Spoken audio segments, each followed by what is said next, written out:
We'll call to order the meeting of council for the Governance and Priorities Committee for June 2nd, 2025.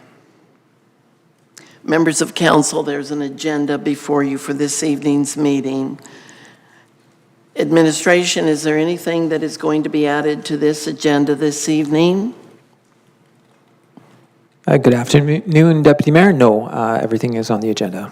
All right, thank you very much. Councillor Meyer, would you come forward with the motion, please? Happy to, Deputy Mayor. For the adoption of the agenda, that the June 2nd, 2025 Governance and Priorities Committee meeting agenda be adopted as presented. Thank you. All in favor of this motion, please raise your hand. That passes. It's carried. We now go to the part of our meeting which council is very happy to provide for our residents of Stony Plain, and that is the public input session. At this time, we will allow members of the public to speak to council about anything that is not on the current evening's agenda. Administration, has anyone registered to speak to council this evening? Through Deputy Mayor, no one has registered this evening. Is there anyone in council chambers who would like to speak to council about anything that is not on tonight's current agenda? Seeing no one, we will proceed with our presentations and our delegations. And I don't know if anyone on live stream can see this or not, but we've got a pretty full house this evening because three of our great community groups are here this evening to apprise us all about their organizations. First on the agenda, we would like to invite Parkland Turning Point Society to come forward for your presentation.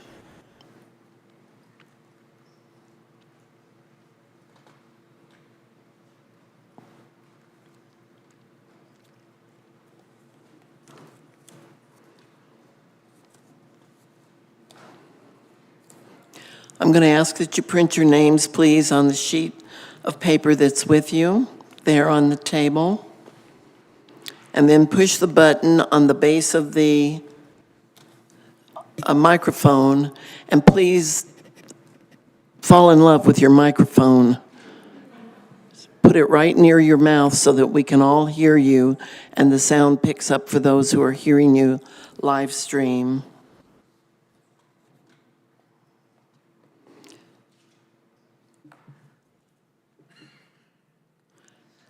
And you may begin, ladies. Deputy Mayor, members of council, my name is Shelley Brownlee. I'm here today with Charity Wagner, our new executive director of the Turning Point Society. I originally joined the board of the Turning Point Society in 2012 after being recruited by a friend, and I have held the position of president of the board for the last 2 terms. I originally lived in Edmonton. I moved to Parkland County in 2004. In 2007, my partner and I opened 3B's Flowers in Stony Plain, which we later sold in 2021. I'm currently retired. I always thought that my friends who were retired and said they were busier when they worked, or busier now than when they worked, were exaggerating, but it's very true. I would like to thank you all for this opportunity to speak to you today, to share with you some of the incredible work being done at Parkland Turning Point Society.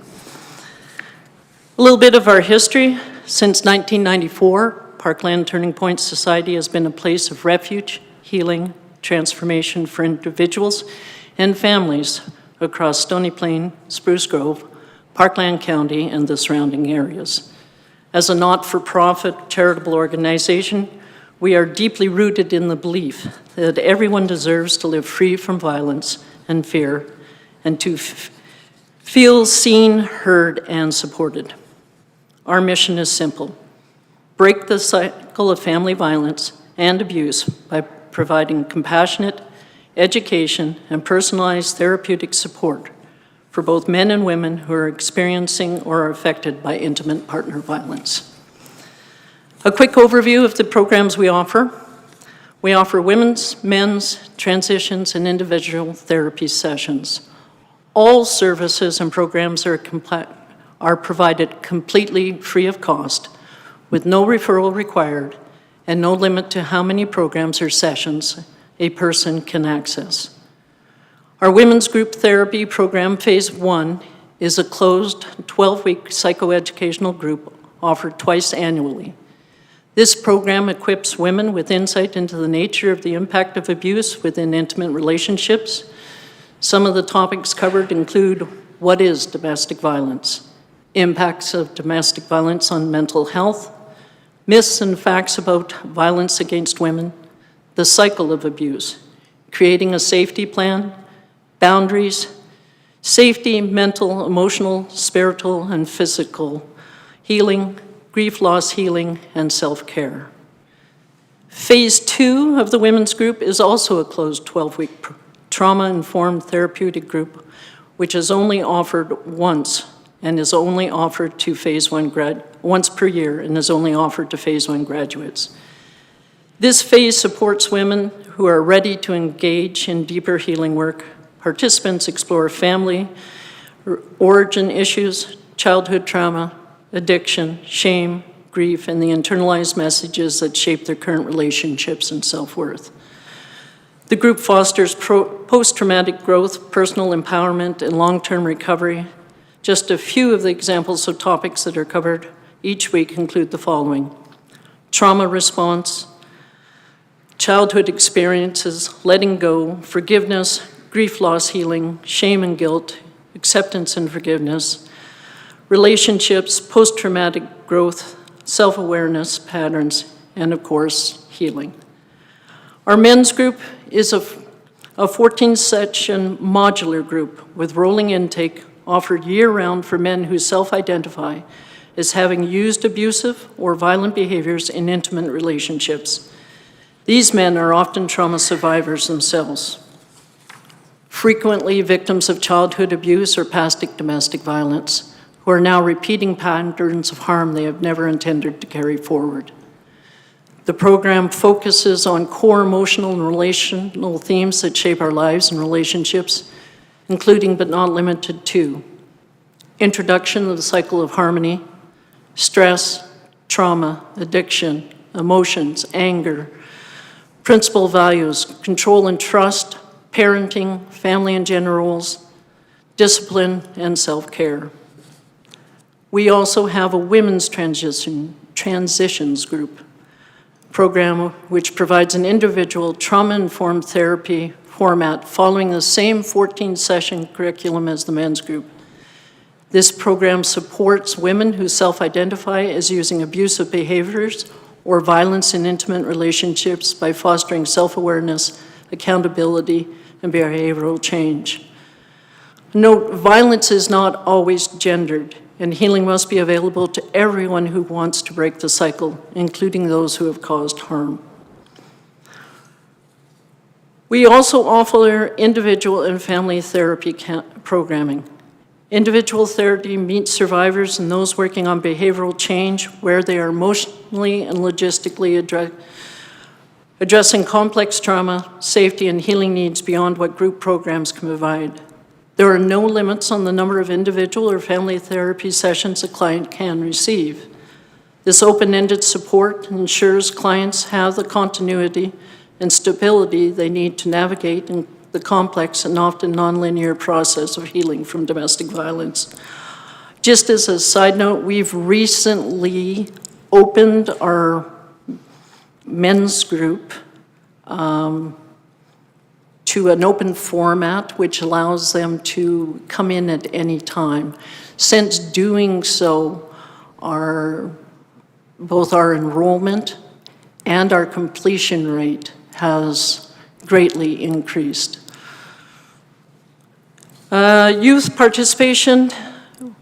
Youth are also impacted by domestic violence, frequently experiencing complex family dynamics and may require specialized support. We accept youth referrals on a case-by-case basis, with an important condition that at least one of their primary guardians is actually engaged with Turning Points. This ensures coordinated, safe, and family-centered care. At Parkland Turning Points, we don't just respond to domestic violence. Our goal is to dismantle the conditions that allow it to survive. What we treat isn't only abuse itself, but the silence, shame, trauma, and emotional disconnect that cause it to repeat, generation after generation. Last year, only 44 of our 161 clients identified as coming from Stony Plain. But numbers tell only part of the story. The people we serve from neighboring communities, Spruce Grove, Parkland County, Lac St. Anne, and surrounding First Nations, are not living in isolation. They are your neighbors, your employees, your children's classmates, your community members. They live, work, shop, parent, and go to school in Stony Plain. Their healing or lack of it shapes our community. The truth is this: violence never stays in one place. It spills over. It shows up in rising crime rates, in overwhelmed mental health systems, in unsafe classrooms, in the child welfare system, and in overburdened law enforcement. Every untreated wound eventually lands somewhere, and more often than not, it lands in the laps of the community systems that were never designed to carry it. But healing also spills over. When one person breaks the silence of harm, it changes how they show up in their relationships. When individuals receive effective support, when they begin to process trauma, regulate emotions, parent differently, and stop using violence, everyone benefits. Safer families create safer neighborhoods, and safer neighborhoods strengthen our community in which they touch. It means a child grows up without witnessing violence. It means a woman doesn't go back to a dangerous home. It means a man, once court mandated to attend, learns to pause instead of explode. It means fewer calls to police, fewer emergency interventions, fewer children growing up with trauma as their first language. We know the need is great because the people are reaching out before they're in crisis, something we haven't always seen. We are receiving more requests from individual therapy, especially from those who can't access group sessions due to trauma, shift work, childcare responsibilities. Children's Services, Victim Services, Alberta Mental Health, Native Counseling, and more are sending us clients because they trust the outcomes and because they know there is nowhere else to send them. Our programs are not just a crisis response, they are a prevention. They are repair. They are what stops violence before it becomes another file in the court system or another child in care. The story below is a testament to the profound impact of the accessible trauma-informed therapeutic support. When victims, offenders, and families are given the tools to heal, not just survive, the ripple effect can be life-changing. The cycle of violence doesn't pause, it begins to end. We've changed the names for privacy reasons, but a young couple, Scott and Heather, were referred to Parkland Turning Point Society by Child Services after losing custody of their child. They were strongly encouraged by Child Services to enroll in our psychoeducational program, Scott's in the men's group, and Heather in the women's phase 1, to demonstrate their readiness and capacity to create a lasting change. Scott, initially reluctant, quickly became engaged and a thoughtful participant. As weeks passed, he progressed. He showed increasing emotional insight and self-awareness, regularly reflecting on their curriculum and how it applied to his relationships. Heather entered the group with a quiet determination and a clear goal to become a better parent and regain custody of her daughter. Though reserved at first, she gradually opened up, becoming increasingly vulnerable and reflective. She frequently requested materials for any session she missed, eager to absorb every tool that she could to support her healing and growth. Over her time, her willingness to self-reflect became one of her greatest strengths, and she consistently applied what she was learning to her personal and family life. The most powerful transformation came when their dedication paid off. Scott and Heather were reunited with their child. In a follow-up email from Children's Services worker shared, "They have truly come a long way and they are doing amazing. Thank you for the support you have provided for them. I have seen so much positive change in both of them." Today, Scott and Heather have chosen to continue their healing journey together. They are now voluntarily attending marriage counseling at Parkland Turning Point Society, committed to building a healthier relationship and co-parenting from a place of emotional maturity, shared responsibility, and genuine connection. While the number of Stony Plain clients may appear modest, the impact of not funding this work is anything but. We see real, lasting transformation when victims begin to process trauma, when offenders learn to regulate emotions, and when parents begin to raise their children with peace instead of pain. That transformation ripples outwards, making homes safer, classrooms calmer, and communities stronger. Referrals continue to come in, not just from residents, but from victim services, child services, Alberta Mental Health, Native Counseling, therapists, and physicians. These agencies trust us because there is no other local program that offers the same depth of care free of charge.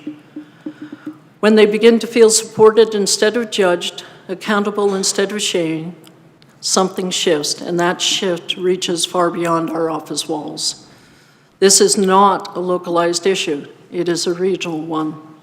By supporting this work, Stony Plain is not only serving its own residents, you are investing in the safety and resilience of the entire region. Because violence anywhere affects safety everywhere.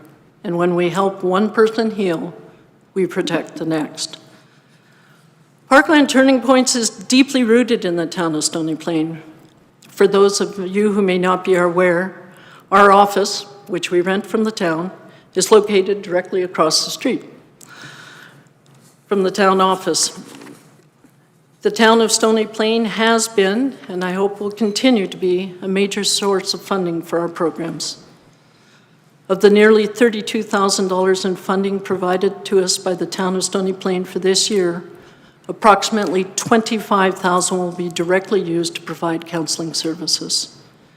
The remaining $7,000 will be used to offset administrative costs such as rent, office supplies, utilities, and insurance. As previously stated, there is no other local program that offers the same services and care free of charge. Funding for charitable groups has become increasingly difficult, and with many worthy organizations needing support with increasing cost and demand for services. Parkland Turning Points is no exception, and we are projecting to run a deficit budget this year. Over the past year, Parkland Turning Points has seen a significant increase in clients enrolling in individual, in-person, and remote session therapy. This shift is largely due to demanding schedules, shift work, travel obligations, which makes attending weekly in-person group sessions extremely difficult or at times impossible for many of our clients. This has been especially true for the majority of our clients over this past quarter. Most of the clients now attend a combination of remote individual and/or group sessions throughout the course of the programs. This increasing demand for individual sessions has a financial cost. We are also seeing an increasing number of calls for family and children's counseling services. Unfortunately, we do not have the means to provide these services on a regular basis. Due to our constraints with both staffing and financing, we can only provide family and children's counsel to clients who are currently enrolled in one of our 3 core programs.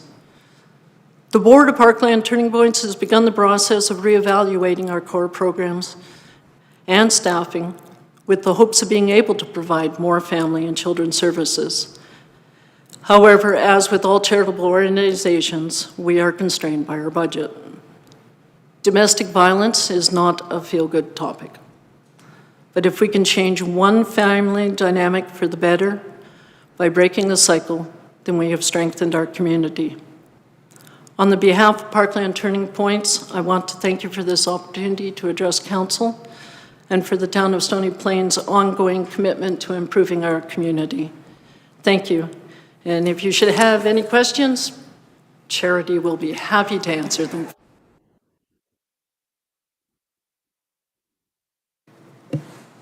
Thank you very much for your presentation. I will ask council if we have any questions of the presenters this evening. Councillor Anderson.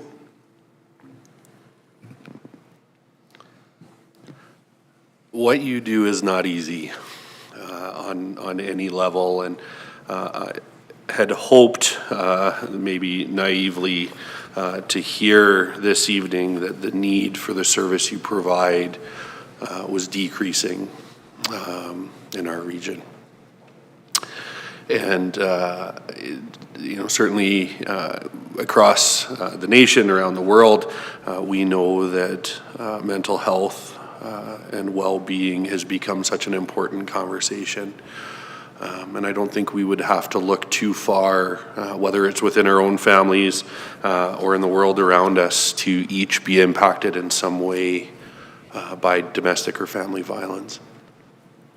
And so to know that there's an organization like yourselves that are available to residents, not just in Stony Plain, and I know that came up a couple of times. I know for me, when it comes to something like this, it certainly is a regional approach that it needs to take, and it doesn't concern me that 44 we're Stony Plain and the rest were elsewhere. It concerns me that 44 were Stony Plain and we have this number elsewhere. Not just with council, but as a school teacher, there's been a number of conversations I've been a part of recently that until counseling can be affordable to families, we're going to be in sort of this perpetual cycle. Because, even a quick Google coming into today's meeting, counseling rates anywhere from $200 to $300 for a single session. And, for those that maybe even a two-income family, that becomes certainly a stretch when we don't have any support in terms of extended health. Really, that would typically cover that. There's no provincial or not enough provincial or federal dollars to ensure families have the support that they need to help address some of the issues that precede and certainly during incidents of domestic violence. I say this with all the love in my heart. I wish you didn't have this job. But we are so grateful as a community and as a region that you do. And as a municipality, I know that we will be there to continue to support as best we can, certainly with facility or, some grant dollars and so on.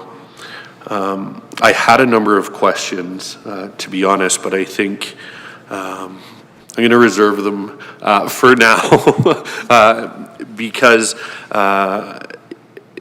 I want to allow my colleagues to answer, but, we're not immune to domestic violence either, and certainly have stories within my own family, and this has struck a chord today for me, and I'm very, very grateful for all you do.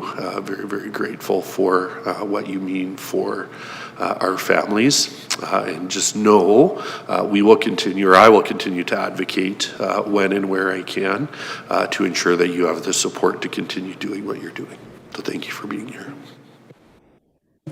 Thank you, Councillor Anderson. Councillor Laurie, you had something you wanted to bring.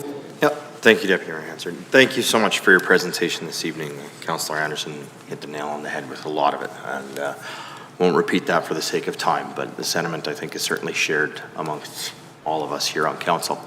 I do have a question for you. At our last governance priority meeting, we had Parkland Pregnancy Support in here doing a presentation. They were also speaking to us about domestic violence, and they were speaking to us about a project that they just have, I believe it's called the Hope Beverly House Program. And I'm just wondering if you can speak about the linkage maybe between your two programs and how you work together and how you're, because you're obviously serving the same client base. So just, or at least for the most part. Okay, and so that's absolutely what I'm kind of looking for an expansion on and an understanding on. And then I'll just ask the second question at the same time. You mentioned the funding support that you received from the town of Stony Plain. I'm just wondering if you were receiving any additional funding support from the city of Spruce Grove and the county of Parkland. Yeah, we most definitely are. So Excuse me. Get really close to your microphone, please. there's a reason why she spoke, trust me. So just to first address the Beverly House, that is meant for pregnant women that are most often in hiding, not just lacking resources, but they are hiding. So we do provide therapeutic support for those women, and it's up to them if they choose to come and receive our services. But that's the only affiliation we have with them. That's pretty much it on that. And then for the second part, yes, we receive grants from Parkland County, from the city of Spruce Grove, and we do have a provincial grant as well, but that is for a different part of our programming that we provide for our offenders. Oh, and sorry, St. Andrew's Thrift Store. Yes. Excellent, thank you very much, appreciate it. Councillor Loynes. Thank you, Deputy Mayor. You said something that kind of shocked me when you said that there was only 44 Stony Plain residents, and you didn't feel that was a significant number in the sense of everywhere else. When we had Inspector McGilvery in here last time, I noticed the domestic violence had increased. I wouldn't say exponentially, but from where it was to where it is today. And I had asked him then, are we seeing more of an increase because we now have people more aware of services that are available? Or is this just something that has now come to light? And unfortunately, he wasn't able to answer that question. So I will ask you that question I to can start totally with. answer that for you to some degree. I can only speak from what I see and the people I talk to. So the fun part about what's happened this past year, and I know domestic violence is not a fun topic, but for me it is fun because I'm seeing young teenagers calling in on their own, males. They're calling in for help. Before they even reach that point, we've got 17-year-old boys that are asking for help. That is insane. That has never happened before. We have 60 to 70-year-old married couples from Parkland County asking for help. These are massive changes that we never saw 10 years ago. And we also, a lot of people didn't even know we existed. And those resources were only made available to them through victim services, through, the RCMP, in times of desperation when that crisis has already happened. Now people know us as something that's preventative. Like if you're struggling with self-esteem or you've been in bad relationships, come to Parkland Turning Points. You can be in our Phase 1 program to learn how to be in a healthy relationship. Those tools weren't available before, and they weren't made public. And to be honest, the stigma attached with domestic violence is still there, and it's still real. But you cannot treat just the victims, and you can't just treat the offenders. You have to treat the whole family unit. And so honestly, that's probably one of my biggest goals for the next couple years. How do we get the kids? How do we get the kids who've been impacted by domestic violence so that we can stop the cycle? Because you can heal the mom, you can heal the dad, but those kids, that's where it really comes in. So I don't know, I'm pretty excited because we're seeing a huge response from teenagers and from young adults. That story that Shelley shared, those were actually young adults. When I first met them, honestly, I was floored, almost started bawling because I'm a mom of an 18-year-old. And I thought, these guys are not much older than my own child. That is devastating, that at no point they got the tools or the support to know how to function in a healthy relationship or to how to nurture and care for their child. We're giving them those tools. And the minute they ran into problems, because they did, right away, they immediately came back for help. That's crazy. And it's awesome that we could do that full circle spectrum of we're not just treating you, we're not just treating you. Come back now together and we teach you how to do this together as parents. So I'm pretty jacked about it. I hope that answers your question, and that was also why I'm not allowed to talk. So I don't know if that actually did answer your question, but sorry, it was a very good response. It is truly almost impossible to tell whether domestic violence is increasing or whether the stigma of seeking help for it has diminished, and therefore more people are actually seeking help and counseling. We would like to think that it's the latter, and that domestic violence is not increasing, but truthfully, there's not, unless you're tracking the RCMP numbers, which we don't, we can't tell if domestic violence is increasing within the region. I don't think it is. I think it's just that we're receiving more clients who are able to come to us for the help they need. No, I appreciate that. I'm currently doing a women and gender study, and ironically enough, we're currently talking about domestic violence and the stats behind it. We And have now- data. If you want, reach out to me. Oh, definitely, I will, because I find, unfortunately, the percentages that they show are not very positive, in the sense that the ages that they're asking are from 14-year-old girls up to 25-year-old girls, and the number is very high in all types of violence and abuse against women. So I appreciate knowing that you guys are there to help the victims, the offenders, and those that can be affected later on in life. So I appreciate that very much. And I was going to ask, I know federal funding and provincial funding is pretty lackluster when it comes to domestic violence, unfortunately, but are you receiving any amounts from them, or is it just from the 3 municipalities? We are not receiving any at this time. Okay, thank you. From Aboriginal funding? Thank you, Councillor Loynes. And what organization did you ask if they were getting extra funding from? Our province and our. Okay, thank you. government. it's the province. Thank you. Was that the province that you were asking? Oh, sorry. Yes, I thought you said Aboriginal. we do receive funding from Alberta Health Services, which is now Calgary Counseling. Calgary Counseling, but those funds are strictly mandated for offenders. We can't use them for the women's or the victims' services. Anyone else? All right, Councillor Anderson. Now that I've collected myself a little bit, so I appreciate the opportunity to ask my question. And I think you spoke to this a little bit. I may have missed a little bit there, but you spoke about a deficit budget. And unfortunately, a deficit budget implies one of a few things. Either we need to increase our fundraising, we need to ask for more for our supporters, or we need to cut our programs to fit the budget that we have available. Just wondering if you could speak to a little bit to the deficit budget that you're referring to, and will there be an ask coming forward? Will there be a decrease in programming offered? How do you expect to address that as you move forward?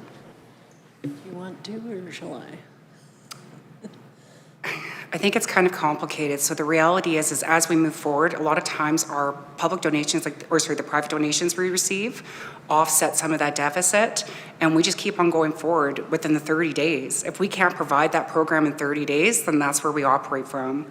So we'll keep on moving forward as long as we have the funding for the time being. As it sits now, am I allowed to state our deficit? I don't see why not. Okay, so we're in a $27,000 deficit projection for this coming fiscal year. In that sense, though, we're very hopeful that other things will happen, and we'll receive more donations, and we'll receive more funding. It's like St. Andrews Thrift Store, who stepped up over the past couple of years, and they've been giving us quite a large grant, which has been incredible and goes towards everything, which is awesome. The reality is, if we don't get the funding, if we don't see an increase in funds and we see continual decrease in some of our grants, which we have seen just over this last fiscal year, then yes, we will be cutting programs. And I believe I stipulated when I sent it over to you guys, like phase 2 would be gone. We would have to reduce our men's therapy program almost entirely, and they would move over to just being probation clients because we have a grant specifically for that. Unfortunately, those are the programs we'd be looking at cutting. Well, I don't control independently the purse strings of our organization, but my hope would be if Parkland Turning Points is at a place where they're looking at cutting program, that we would know. that an ask would come forward and that we would have an opportunity to see if there's a way that we can help meet that deficit. Certainly $27,000 is a lot of money, but there are 3 municipalities that support the work that you do. We have some amazing people in chambers tonight. We have some amazing people that follow online. And so I don't know how the ask goes out when you get to that place, if that's internal or whatnot, but there are some amazing individuals within our communities, within the region. I know that if there was a chance that programs were going to be cut, that they would want an opportunity to come forward. And so if, again, that does become a reality, I would ask again that you reach out to our team and just make us aware that that's where you are, and we can have a conversation about what we can do to help there. So anyway, thank you again. Thank you. Thank you for that. We are in a bit of a flux because of the new reorganization of Alberta Health. So our granting and funding from them is slightly in limbo, shall we say. But yes, thank you very much for that. And we're hoping that we'll make it through this year and we'll be able to find new sources of funding for next year and be able to continue on, if not expand. If I may, just one follow-up. If we have somebody that reaches out to us, or again, watching online or here present this evening, wants to get in touch with you to become a sponsor or just for more information, what's the best way for that to happen? You can call us directly at our office. It is just listed online, and guess who you're going to get? Me. Perfect. Awesome. Thank you so much. You're welcome. All right, thank you, ladies, for your presentation. As chair, I'd like to keep my comments very brief, but I always am amazed that groups will come and tell us about themselves and not have a direct ask. We used to have community groups over the 20 years I've sat on council come before us at various times as we get ready to for council to start budget deliberations in the fall and lay their cause in front of us. Council cannot provide money just willy-nilly to organizations. We have to know what you need and why you need it. And so you've more than once been asked point blank, is there an ask? And that was going to be my question. Are we hearing in your presentation a very gentle, softly worded ask? Hope and a prayer isn't enough. Hoping that things will materialize financially isn't enough. You guys are so brave to tackle the work that you do, helping people in the way that you do, in a very dangerous business, actually. And so my suggestion is some of that courage needs to come forward when you have an opportunity. Now, you can go away from this evening and come back with a written suggestion on what needs to be happened. Be aware of this. This council will expect that you'll be asking for the same kind of support from other organizations, not just from the town of Stony Plain. You will be more likely to get a positive response if we know you put your condition, your circumstances in front of the other municipalities and other sources of income, whoever's providing you with money, and letting them know the thing. But go forward out of here this evening with a bold ask of whatever it is you need. And don't just suggest that you're going to get to the end of the year on a hope, because that doesn't make the budget happen. No. If you can take that advice and walk out of here saying, yes, that was good advice. It's very good Okay, advice. very Thank good. you. Thank you so much for your presentation. Thank you. We'll let you move.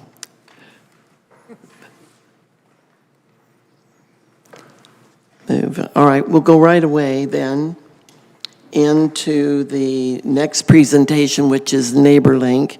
And I'm going to ask the ladies who just spoke, as well as NeighborLink, At the end of the third presentation, we're going to take a break. If any of you want to speak directly with counselors, but it'll have to be brief. We're doing a picture-taking session with the third group. And so we'll have a short recess, and we invite you to stay and hear the other presentations. So if NeighborLink will come forward. Are you coming alone? Do you have maybe the people who are with you could put their hands up? Okay, so we know there are 3 of you here. If you bring reinforcements, we pay better attention. Sign your names on the sheet. And again, talk so close to this microphone, we'll think you were movie stars.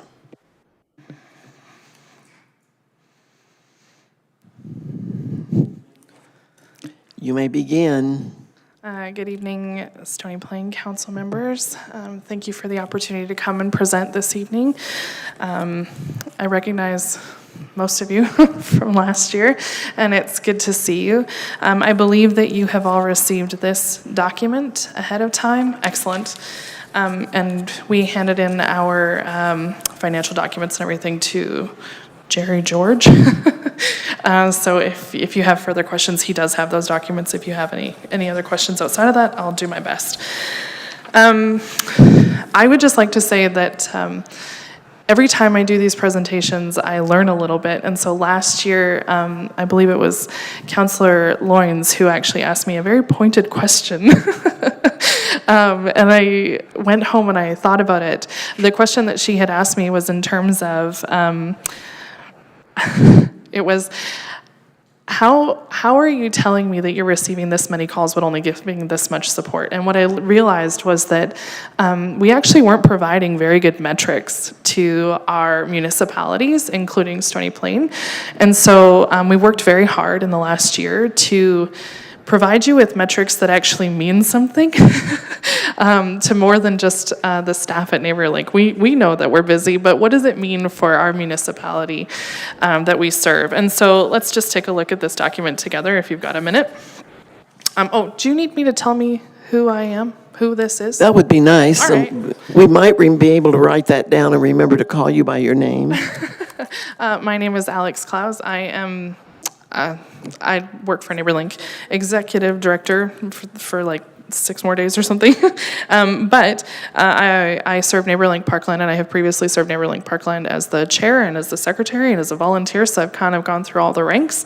NeighborLink Parkland is a Christian resource network serving the greater Parkland region, dedicated to addressing the immediate needs of our neighbors with generosity, dignity, and compassion. Through partnerships with community agencies, referral sources, we provide guidance, resources, and advocacy to empower and equip vulnerable and marginalized individuals in our community. We have been around since the year 2000, so this will be our 25th anniversary. If you are attending the Mayor Golf Classic, which I hope to see most of you there, you'll get a save the date at that time. We're having our 25th fundraiser after 25 years, so that should be pretty exciting. But let's take a look at the document I've provided you. Let's just take a look at the top portion titled Municipality Breakdown. Okay, so Spruce Grove, we get 38% of our clients from Spruce Grove, 20 from Stony Plain, 20 from Parkland County. Unsheltered individuals are a little bit harder to cast in stone where they come from exactly, and out of service area typically means individuals who once resided in the area but have since moved on, and that's kind of where they get captured. You'll see that we receive funding from all 3 municipalities, Spruce Grove, Stony Plain, and Parkland County. I would like to make a special note of the generosity of the municipality of Stony Plain, a continued generosity from Stony Plain Council. Not only have we received financial help from you guys through the Mayoral Classic the last few years, and also a continued partnership. This will be our 3rd year in the grant. So we'll be coming to the end of it at the beginning of 2026, and kind of go from there. But for a few years, it was just Stony Plain and Parkland County that were providing that municipal grant. Only this year did we start receiving financial assistance from the town of Spruce Grove, or the city of Spruce Grove, sorry. And y'all do better, I don't know.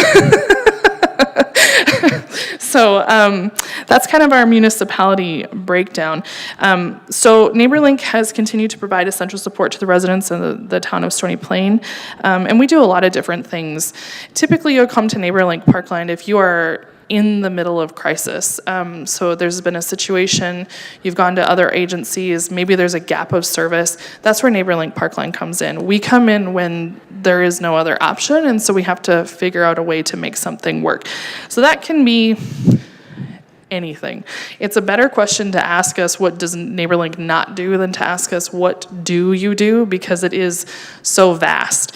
So we do everything from access to food in the interim gaps between Parkland Food Bank. If it takes a couple days, there's an interim gap, so we service that area.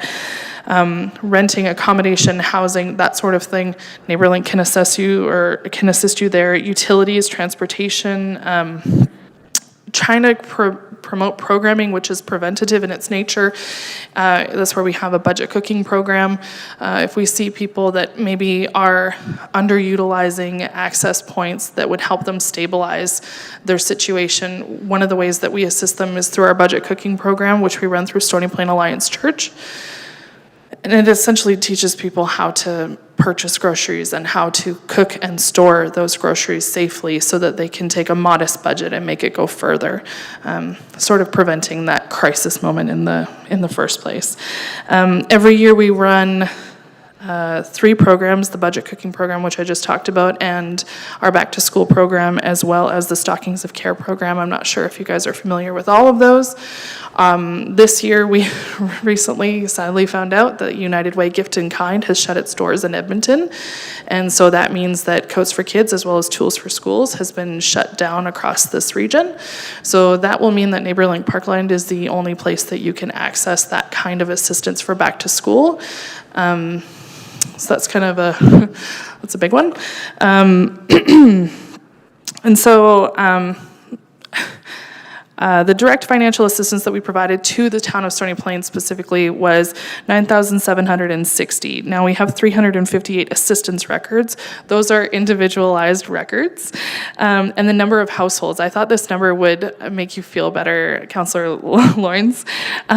89 households with 183 individuals impacted. So those are the members of those households. And you'll kind of notice from those numbers, 358 times, that means that people are accessing our services more than one time, an average of something like 3.58 or something like that. Which points me to another question that was asked last year, which was, it's not enough to just say the needs are getting more complex. We want to know what that means when we say needs are more complex. And I think NeighborLink, we've kind of updated our system. We have a brand new database that we're using, a brand new phone system that we're using, and we're trying to capture images of our community that kind of show, how many times does it take for somebody to access a crisis resource before they come out of that crisis and they're on to more of a stability resource?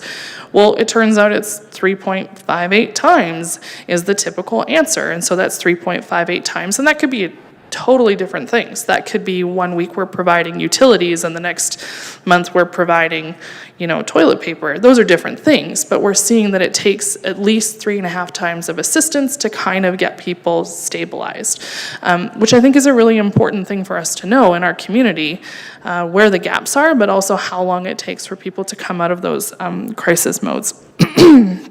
Sorry. So the assistance records, I've provided them here for you on the bottom. They don't really mean, the pictures don't mean anything, but the numbers mean something.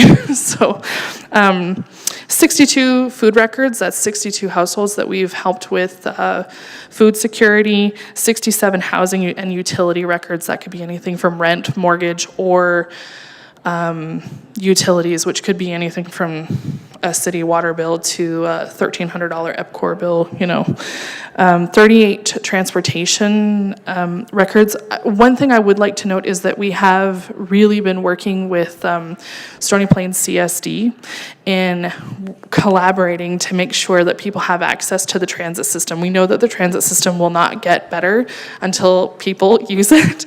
And so we're really, really pushing for, NeighborLink providing ARC cards, the monthly ARC cards, the top-up cards, and what does it look like to use that system? I know sometimes for a lot of people, you're trying something for the first time and it's that first step and you're worried that you're going to spend $50 on something and it's not going to work out. This just removes that barrier to access, and so people are more willing to try it out. 88 individuals from your municipality utilized our programs. Again, that's back to school, stockings of care, budget cooking. I do expect that those numbers will increase, especially with the Tools for School being shut down over the next year. And then 93 referrals, and that's NeighborLink taking somebody in a situation and going, okay, here's how we can help you, and here are the next 3 steps. It's creating that step system that people can follow and kind of help themselves get out of the situation that they're in. Do you have questions? Are you finished with your presentation, or did you think you were asking questions in the middle? Whatever you want from me. We would prefer you give your full Okay. presentation, because if we start asking questions, you'll never get to the end of the presentation. Yes, ma'am. Okay. Our budget typically comes from a breakdown of church donations, corporate donations. We have received some very good grants in the last few years that help us to operate.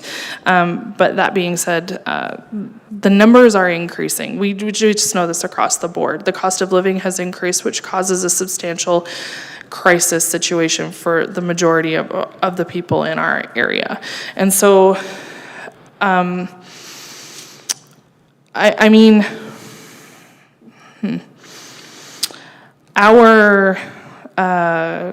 client support services has increased by about 10%. We're keeping our staff minimal. We're running 3 staff at NeighborLink. We try to keep that pretty minimal, 3 full-time staff. But that being said, there's a lot of work to do. I'm not really, you can ask your questions. Is that where you really want to stop? Yeah. Okay. We'll do whatever makes you comfortable. Was the other lady with you going to present anything? You're here for support. What is your name? My name is Jan Pasika, and I'm the chair of the board at the moment. Well, you're the quietest chair I've ever met. Oh, my goodness, that's your opportunity to do a lot of talking. So.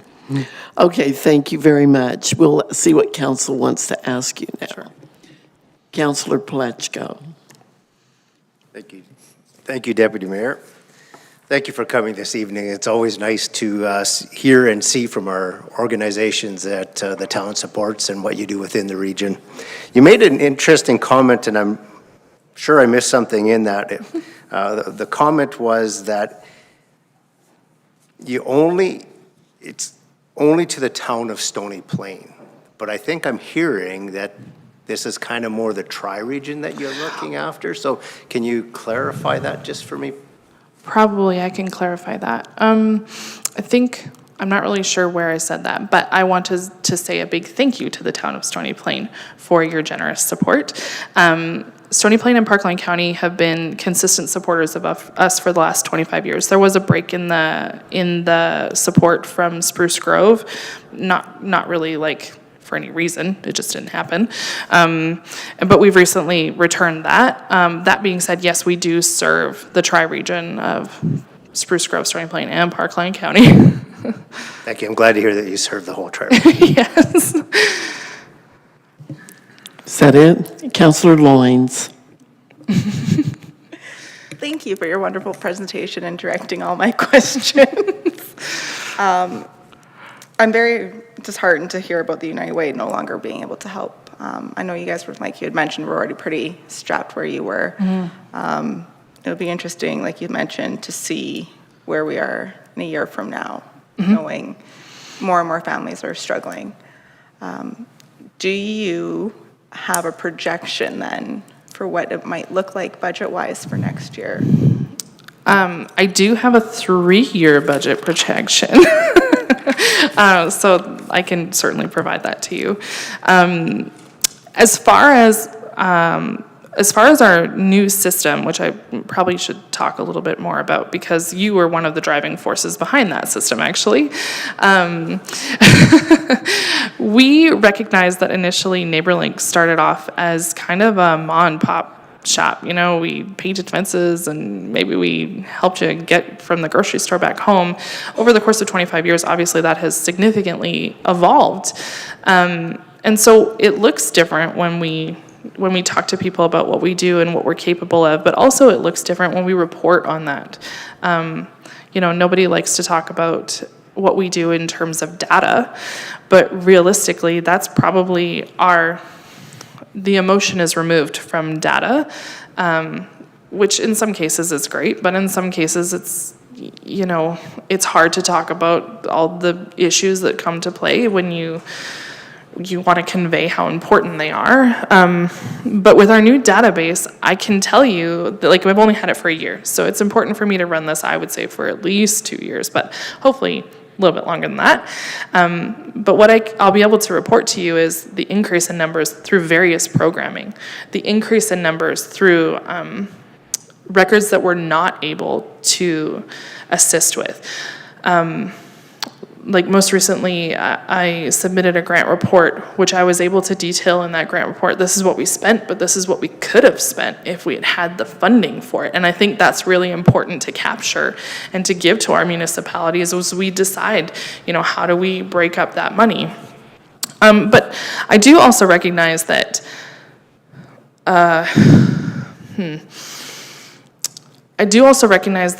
you know, with United Way shutting down, there will be a lot of pressure on NeighborLink. We do provide probably the most extensive back-to-school program in the Tri-Region. I'm sure there's others that do something small through the schools and stuff, but we do provide the Chromebook. If you have a student that is going back to school and you need assistance, you call us, you give us the name of the child, the teacher, and the grade of that school.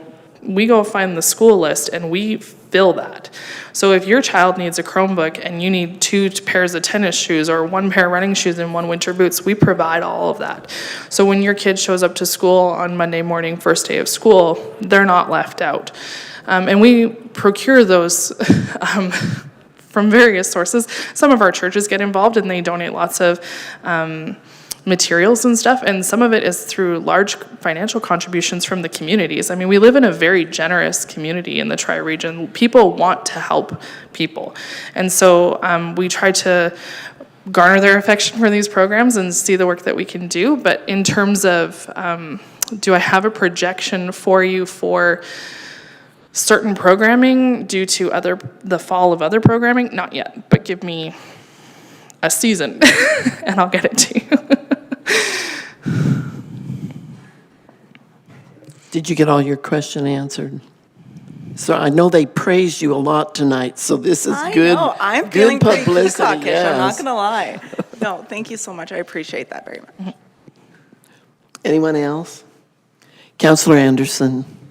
Thank you, Deputy Mayor, and thank you both for being here this evening. I know, looking back in our agenda and ahead in our agenda, you guys have me in the feels tonight. Administration, I don't know, you put together quite the roster of organizations because all three do such tremendous work in our municipalities and in our region.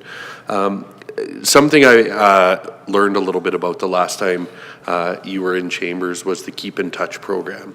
And just wondering, you talked about sort of 3 core programs, but there's so much more that NeighborLink Parkland does. And I'm just wondering, for council and those here and those at home, if you could just give us a brief overview of the Keep in Touch program and the number of residents that are supported and so on. Okay. Our Keep in Touch program is small but mighty. I think we have about 15 clients that receive those weekly phone calls, which means we have 15 volunteers that faithfully call every week to check in on someone. Those individuals are trained to talk to people on the phone who are struggling with isolation, and they're trained to kind of look for problems that might have arose in isolation. So, you know, sometimes mental health takes a deep dive when we're isolated. Sometimes there's issues with memory or agency that become an issue. And, you know, abuse takes place when people are in isolation. And so our volunteers are trained to kind of ask certain questions to make sure everyone is safe and healthy and happy. And when those problems do arise, those volunteers contact NeighborLink and we send out the appropriate resource, whether that be our CMP for just to check in and make sure everyone's okay, whether that be a social worker from our community agencies, community and social development, that kind of thing.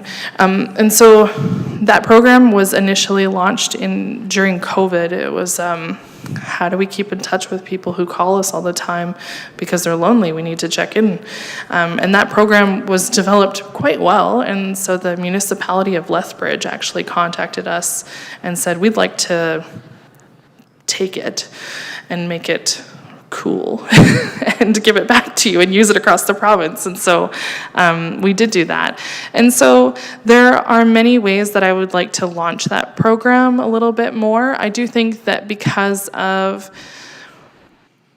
people they're feeling safer to go out into the community, and I do know that we really try to push at NeighborLink. If there is a community event going, we want you there because we know that community engagement is another way to break isolation. And so because of those positive changes, perhaps we don't see such a high number in our keep in touch calls. But I do think it is a fantastic program, and if you know somebody or you think this would be a good fit for somebody, we'd love to hear from you. Thank you for that. Certainly, in the information you provided us this evening, we see things like food records and housing, core needs for every individual, but I would argue that connection is equally important with those other core needs. And so certainly one of the ways that residents have been impacted by NeighborLink Parkland's work, and I think it's important to recognize and celebrate that. You had mentioned, this came up a little bit, unmet needs or the lack of funds and unable to assist and so on. Just wondering if you could touch on briefly what sort of are the major unmet or undermet needs? Maybe they're currently being met to a degree, but there's room for growth in terms of the support that you could look for, whether that's, I know the furniture program, whether it's people to call, whether that's funding or otherwise.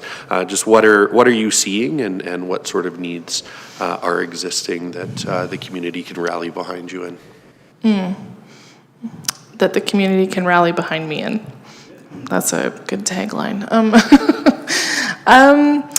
The unmet needs that we see at NeighborLink are typically, I think, most of us will say financial. That's just the nature of a not-for-profit and helping as many people as you can. So we have a thorough assessment program to make sure that we're the best fit for you.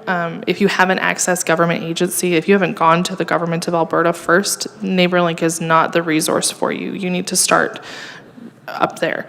But that being said, we are seeing higher numbers of individuals who have fallen behind in financial crisis. And so, we start to see, I haven't paid the city water bill, but I also haven't paid my utility bill because, insert reason here. And next thing you know, we have a $1,600 EPCOR charge with our utilities being cut off. And now we have a big problem that we don't know how to deal with. Now, the government of Alberta will step in and typically say, you qualify for assistance in one of these areas. But you can imagine an individual who is facing financial hardship. This kind of just becomes this huge thing that you don't even know how to tackle it, right? It's just this big monster. And so, okay, EPCOR comes and maybe the EPCOR bill is paid off, but I still don't have running water and I don't have heat or I can't, I have heat, but I don't have, I can't store my groceries in my fridge because my power's been cut off and I don't even know how, you call the power company and okay, you have a $1,300 bill, I'd like to make a payment plan. The payment plan is you pay $750 today and $750 in 3 days. That's not really realistic. And so in the midst of all that, we have mental health issues because people become ashamed and they feel a lot of guilt, and so they hide, they pull away from their friends and family, and they don't really know how to reach out because they don't want to be seen as somebody who's in that much need or who is not that great with their finances. And then we have, you'll hear from teachers, well, the kids aren't bringing lunches to school. So I've just noticed that, or I've noticed that maybe their shoes need to be replaced. Is there anything NeighborLink can do to assist with that? And of course there is, but we want to find out what's happening. And so by the time that we get in there and we have a good look with all the agencies about what's happening, there probably is $2,200 of bills. We're a not-for-profit, we can't do all of that, so we do rely on multi-agency approaches. And so sometimes we can pay a $1,300 power bill and sometimes we can pay $750 and we have to reach out to other agencies. I would love to say that, you know, I can make everything happen because I will it, but often that's just not the case. And so I would say that's our greatest need, is financial need for the community to get behind. You know, come to the 25th anniversary celebration and see what we do and support the work that we do. If you see something in the community that we're doing that you like, we'd love to hear from you. If that's something that you want to get behind, we would love your support in whatever way it comes. Perfect. Thank you so much for that, and so much value, I think, in reaching out to those around that offer, whether it's supports or advocacy or connection. Certainly, you know, that sort of gets thrown around a little bit, but we'll say the whole is greater than the sum of the parts, right? You know, what we see when everything comes together has so much value, and you know, your organization with NeighborLink plays such an integral part there, but certainly the support that's provided to our community comes from the work that you do, the work that Parkland Turning Points does, the work that the Lions do, the Rotary, the Kinsmen, and we could go on. And I think we live in an area, as has been alluded to, that is very generous with time, energy, and resources, and that's huge. Appreciate the shout out for the 25th. I asked Parkland Turning Points if residents were interested in connecting with you, what that would look like. So other than the 25th anniversary, how could someone get in touch with you if they wanted to be a part of the work you're doing? Absolutely. Typically, you would email us and we would get back to you right away. We have a volunteer application that you'll kind of need to fill out and follow through with, because we work with the vulnerable sector. You will have to complete an RCMP vulnerable sector check. And typically, we like 2 character references to make sure that you're a good fit for us, but that's kind of how you can be involved if you're asking what ways can you be involved. Again, our Keep in Touch program, which you alluded to earlier. We have our driving program, which we work hand in hand with the Parkland Food Bank. Parkland Food Bank typically only delivers in the Spruce Grove and Stony Plain area. But if they're in need of drivers, our volunteers do driving for those areas as well. And we serve all of Parkland County with Parkland Food Bank delivery, because that was a huge barrier. And so that's one of the ways that you can assist us. If you are capable of being on a board, if you like that kind of thing, we're always open to people contacting us if policy is your thing. Yeah, if you are into any kind of, I actually really like to hear ideas. I know that's often a dangerous ask, to ask people what they think we could do, but I'm actually really open to that idea and hearing what people have to say, so. Perfect, and thank you so much for that. And you know, I know you're well connected. I know that you have great relationships with other community partners, and we are so appreciative of the work that you do serving the residents in our region. So thank you for being here to share with us this evening. Perfect. Okay, thank you, Councillor Anderson. All right, so we're not going to have the discussion that you were kind of alluding to. I'd like to have suggestions, because we're not that kind of a working group, certainly not in council chambers. But we really do thank you for the work. Did you want to speak? I have to set aside chair comments for my councilors, so Councillor Meyer, please feel free to take the floor. I could tell you were winding up to do your chair comments, and I That's, forgotten about I'm okay to be corrected. That's okay. I'll be very brief. I have no ego, okay? Well, Mrs. Klaus, in your presentation, you mentioned, and I was speaking to you beforehand, that you are moving along and you're counting down the days already to the end of your interim directorship. Yeah. Anyhow, I just thought I'd take the opportunity to express mine, and I'm sure all of council's appreciation of your leadership these last couple of years. I know you've been very, I'm trying to think of the word. You're out front. We know who you are. We see you at events, and you're not afraid to ask and be present. So thank you very much for that. And again, we hear 25th thing coming up. I imagine, Jan, that's where we're gonna meet the new executive director, who I'm sure won't be nearly as good as you, Alex. She'll be better. But I'm hoping we'll meet the new director at the golf tournament or at the 25th or. Actually, Tracy Woodman Raymond was the director before. She took a leave of absence to go back to school for 1 year, and she is coming back into the executive director position on June the 16th. So. Well, we'll look forward to seeing and hearing from her after that. Thank you. Very good. Sorry about that, Councillor Meyer. Okay, so I was so happy when you grabbed your microphone and put it down where it was supposed to be. So thank you for doing that. And I didn't realize that your directorship was coming to an end. So some people have more knowledge than I do about that happening. But thank you very much for your presentation this evening. There were, again, in your presentation, lots of comments made about finances and what's needed to keep you guys going and best able to help the people of the region. I particularly am glad that you were able to let us know that Spruce Grove has stepped up and become part of the support for your organization. I see on your infograph circle that Stony Plain and Parkland County, who have been supporting you for a long time, have roughly 20% each of the clientele that come to you for assistance. And Spruce Grove has 38%. So that is good news for all of us when we realize they see that this needs to be addressed by their municipality. Where service is rendered, much is required.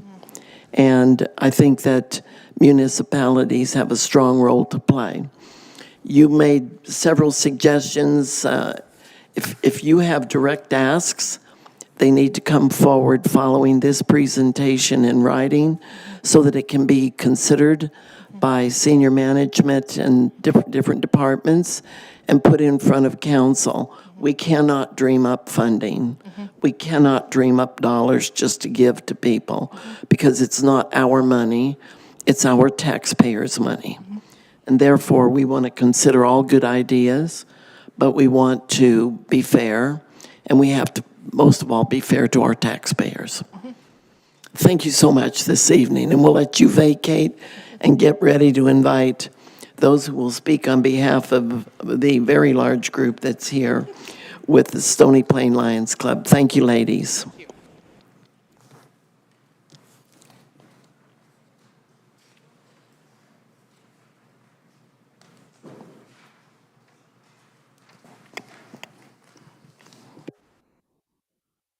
We see two brave souls. Please put your names on the list, both of you. We probably know who you are, but we need that for our records. And would everybody that's here with the Lions just raise your hand so we can all see? Strong support tonight, and thank you very much for coming to council chambers. Well, thank you very much, Mayor, Deputy Mayor, pardon me, and Council for having us here this evening. We are not looking for money. We are wanting to give you money. And so on behalf of the members that are here, we are a club of 27 current members. Of that, 5 of them are our lifetime members, which is a great esteemed honor. And we do work and are able to do that work through our campground that we do have that we lease from the town of Stony Plain. And so our funding that we get from the campground, of that funding that we receive on a yearly basis, 84% of that money that we make stays within the tri-municipal region. And we have various programs that we are able to support. But we also support not only financially, but we also support with our volunteer hours. As you would have seen on Saturday morning, there was a number of us there flipping pancakes, which we definitely enjoy. Other things that we do is we make sandwiches at Westview School every Tuesday morning. The school provides, through a grant that they receive, the bread and the ingredients. We just provide the manpower for that. One of the other things that we do on basically a quarterly is we make muffins for their kids that don't have a lunch. And we make about 400 muffins every 3 or 4 months. And so we go in and use their lovely new kitchen area and are able to provide that. We provide the ingredients for that and the manpower. And we also provide the wrapping, and they just store it and then give it out and let us know when they need us to come back in. Something else that Stony Plain Lions is proud to be involved in again is our eye screening. Prior to COVID, we were using an eye screening machine that was owned by Edmonton South Lions Club. And so this year, one of our Lions members purchased an eye machine for us, and we have now one in our capable hands that we don't have to share.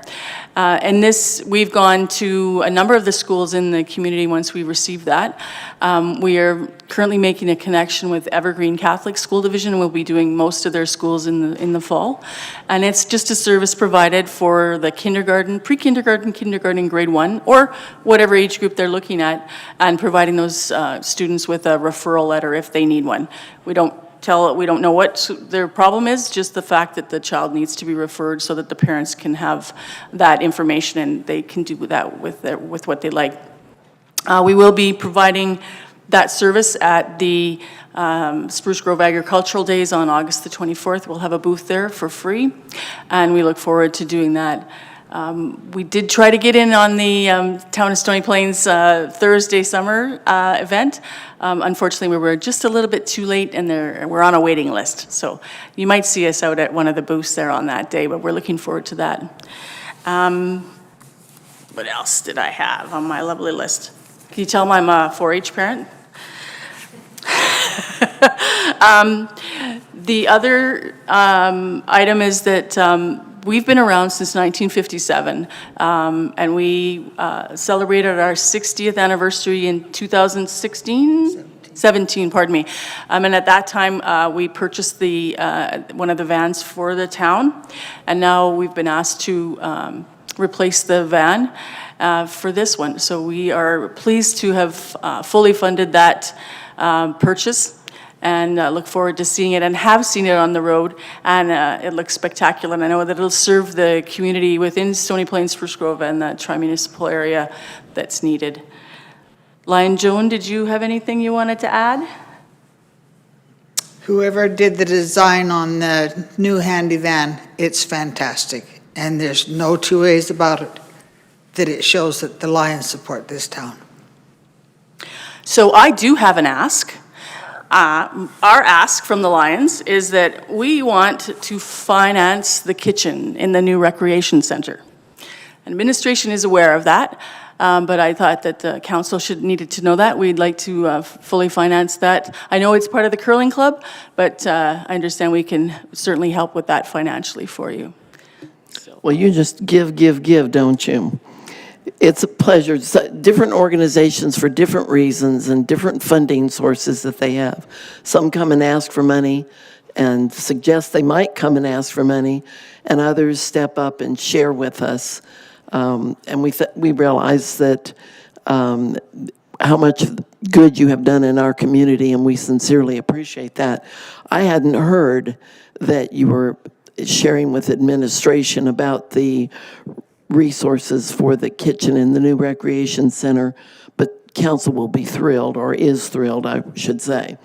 And they keep us pretty well informed, but we always aren't right at the very cusp of everything, because so much goes through administration and gets to council as they put it in front of us. So thank you for your presentation. Does anyone have comments or questions? Councillor Plechko. Thank you, Deputy Mayor. Thank you for coming this evening, Lions. It's always a pleasure to see you, especially you, Joan. We always enjoy the camaraderie that we have during pancake breakfast and the friendly competition that you always put towards. I told you we can outwork you. Well, you know, it's been fun, I think, for probably the past 8 years at least, going to that function and seeing you individuals from the Lions Club there, and it's always a pleasure to see you in council. And thank you very much for the donation of the van. I think that goes a long way for the community. We know that your ask is of the community and that you give back to the community, and we see several bit of the funds coming out of the park that you maintain here in the community that serves a great need within the community as well. So we're greatly appreciative of that.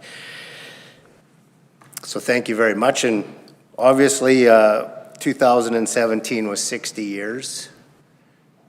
We're past 65. We're working towards 70 years. So keep up the good work, and it's nice to see everybody that comes out to support each group that comes into the council. It takes a lot for people to come in, but I can tell you, over the time that I've been on council, this council greatly appreciates everybody that shows up that can support the clubs. It shows the need and to council that there's a lot of people behind these organizations that we don't get to see on a regular basis or don't necessarily know that can show up. So thank you very much for all you do for our community. Plechko. Anyone else? No. Councillor Anderson? So let's try to not make this one they're quite laughing so at me. long. Okay. Apparently I talk a lot. That's okay. Listen, if we were to try to quantify the impact of just the Lions Club alone in our community, it's a number that we wouldn't be able to provide as a municipality for all the services that you bring to residents, whether it's a bus on the road or an offer of funding a kitchen. These are things that help share the cost of providing to the residents in a municipality and to a region, and we add in other service groups and other organizations that are here this evening, and we would never be able to do alone the work that happens when we pull together. And I'm a firm believer that we all have a role to play, and some organizations are called to serve the community in a particular capacity. Domestic violence is an example. Some organizations have the gift of giving, and that's what I think about with the Lions Club and the membership that you have is what you give to our community on a regular basis. And so, words this evening pale in comparison, I think, to the gratitude that our council has and our community has for all that you do. I will ask a similar question to what I asked the other groups. I know it's a little bit different for the Lions because of your memberships and different things, but for people in the community that are interested in the work that you do, what's the best way for someone to learn a little bit more or to be involved in what the Lions are up to? Well, in fact, I brought you all our brand new brochure. So we have that. We do have a website. The other way is to go on to Lions International, and you can look for a club in your area. Interesting to note that Spruce Grove also has a Lions Club. There's one in Wabamun, Onaway, Lac St. Anne, Alberta Beach, and Devon is one of the closer ones. There is also one in Evansburg, pardon me. So we are out there, and I think the other important thing that you need to know is that the service groups within the community, the Kinsmen, the Rotary, the Legion, we've been starting to meet together so the groups, the service groups can get to know what each other's doing and how we can assist each other, because we are looking at and dealing with the same community members. So That's awesome. That's fantastic to hear. I think, when we find synergies between our organizations, there's so much value, and we avoid duplicity and, multiple groups trying to achieve a similar goal. And so, again, to all our presenters this evening, but specific to the Lions at the moment, we're grateful. We're thankful. It's great to see you. We see, the bus and the Lions sticker on the back there. But it means the world to those that access those services, and we're very grateful to have them provided by your membership. So thank you for all you do. Very good. Thank you, Councillor Anderson. Anyone else? Anyone else? All right, very good. I don't know, I may have shared with some of you over the years, my father-in-law was governor for the state of Arkansas, the great state of Arkansas, with the Lions Club, and he and his wife, my mother-in-law, got very involved in the Seeing Eye Dog presentation, actually adopted a dog to raise. Broke my mother-in-law's heart because she didn't realize she couldn't get really, really friendly and keep that dog. But they had a beautiful,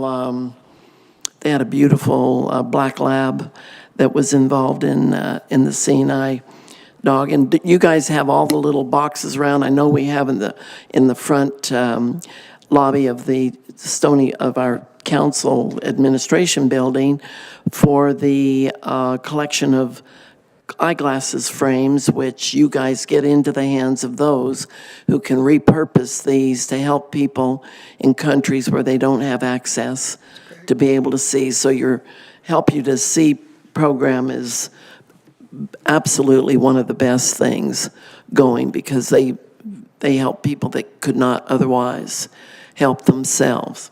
That's correct. We also accept hearing aids. So if you have any extra hearing aids kicking around, they will Hearing aids. Yep. Calgary has the Alberta Center for our collection of eyeglasses, or is it Western Canada? Western Canada. Western Canada. And so at some point, we'd like to go down and have a look at what they actually do with all of those glasses, because we take boxes of them down for that. On the note of the guide dogs, Guide Dogs of Canada have built a new building in Oakville, and so we were able to supply them with also some funding for a room. Is that what we got? A room in that new training building where they house and train the guide dogs, and also the volunteers that and the person that would receive the dog. They also get their training there in Oakville. Wonderful. And that is all at no cost to the person who is receiving the dog. So Canada has dog guides and the states have leader dogs, but it's the same program, just a different name because one's Canada and one's the US.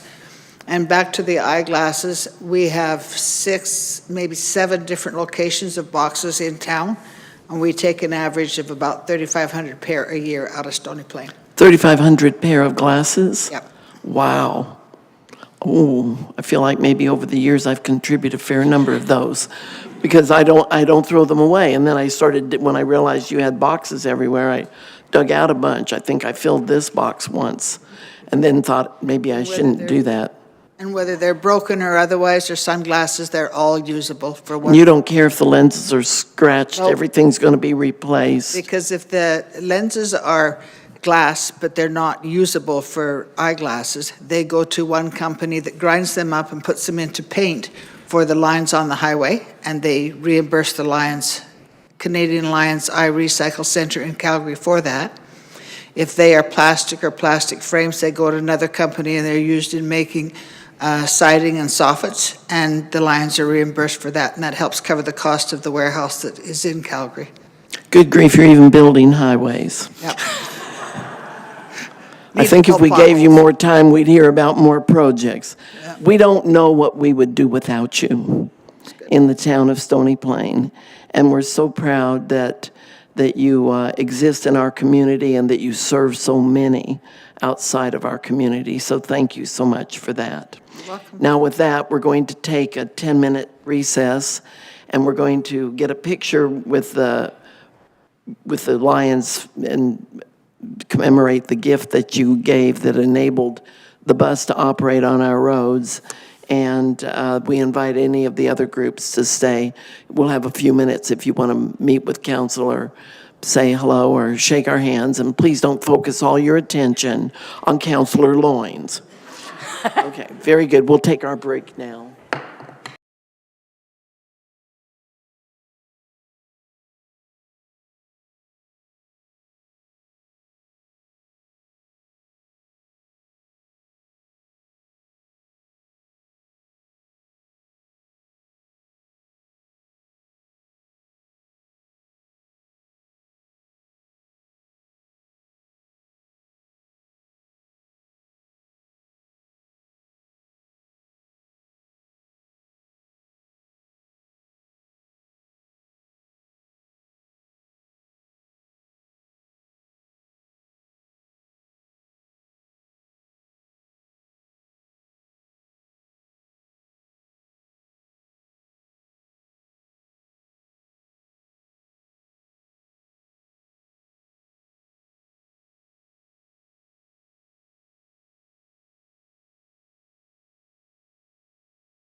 presentations this evening.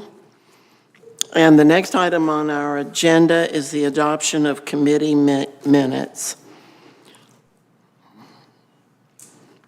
Councillor Anderson, would you come forward with the motion, please? Absolutely. Thank you, Deputy Mayor. I'll move that the May 5th, 2025 Governance and Priorities Committee meeting minutes be approved as presented this evening. Thank you. Members of council, you've had the opportunity to read and review the committee meeting minutes from May 5th. Are there any errors, omissions, or corrections you'd like to make at this time? Seeing none, I'll call the question. All in favor? And that carries.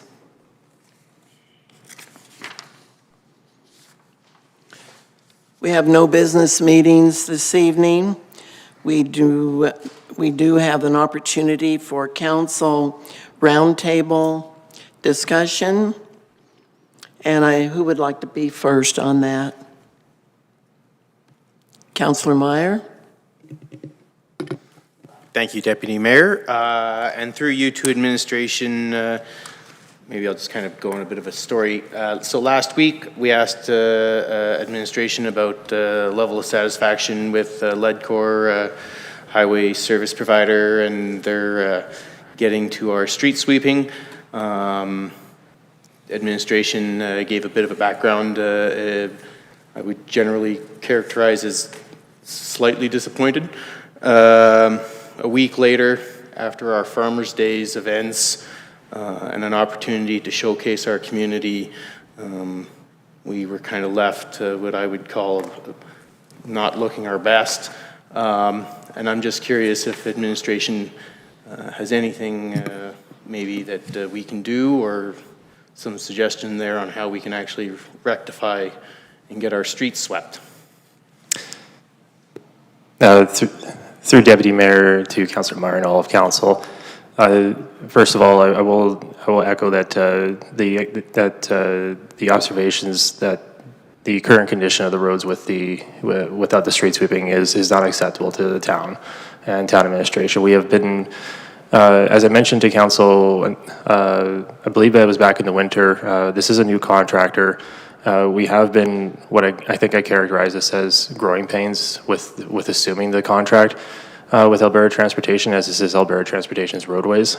So we've been working with them and trying to, I guess, provide our perspective and experience within the town, as well as their, and quite frankly, what we expect as we work with them.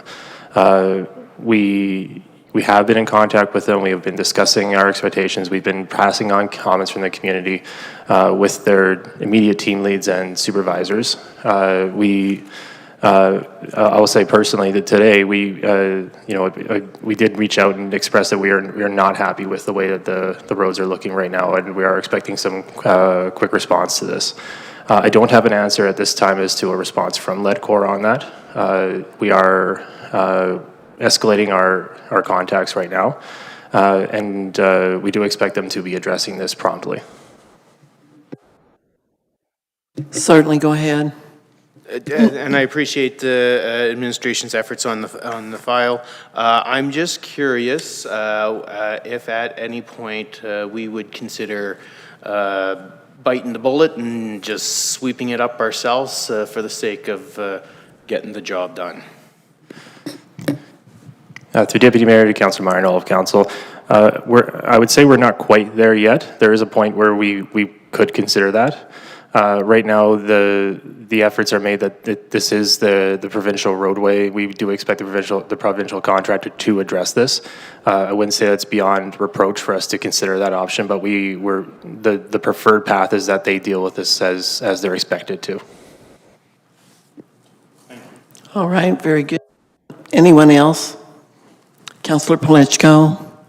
Thank you, Deputy Mayor. I do have a couple of things this evening. So in contrast with what Councillor Meyer just asked, I'm going to take it to the opposite extent and express some of the dissatisfaction we're hearing within the community of a service that we're providing. I'm wondering if we could speak to that a little bit to help our community understand the change in service from one garbage company to another company and how we get to the level of service that we've had.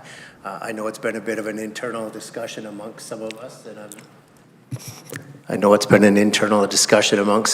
I'm just wondering if administration can speak to it so that our community has a bit better understanding of what we're doing to work through growing pains. And I think you mentioned that with the contractor that we have in town, and that's always something that comes about as we get new contracts.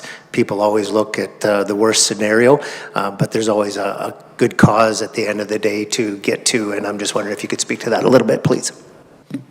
Certainly, through Deputy Mayor to Councillor Pletchko and all of Council. So appreciate the chance to speak on this. So as mentioned in this meeting tonight, yes, there was a changeover in contractors for a solid waste pickup. That's been well advertised and explained to the community. However, there have been a number of changes that the community has noted, and particularly Council has been hearing from and administration as well. The changeover of the carts was the first part. As the town doesn't own those carts, we had to switch them out with the contractor. That was their responsibility, and that was completed. Since the switch over the carts, there has been the service provider has been picking up the solid waste with some noticeable reviews from the public that have been received by administration. I believe the acting CAO has sent out an email to that effect today with some stats for council. The administration is working with this contractor to make sure that they know that our expectations in this community are very clear. I know the contractor has responded by adapting how they're doing things with I know, for example, they have been following the drivers, doing audits with respect to as they do the pickups to make sure that they're not missing anything. There have been a couple of times where the pickups maybe weren't fully unloaded or they were missed. And those are things that we don't expect from this contract or any of any contractors that perform this work. The administration is continuing to work with them, making sure that,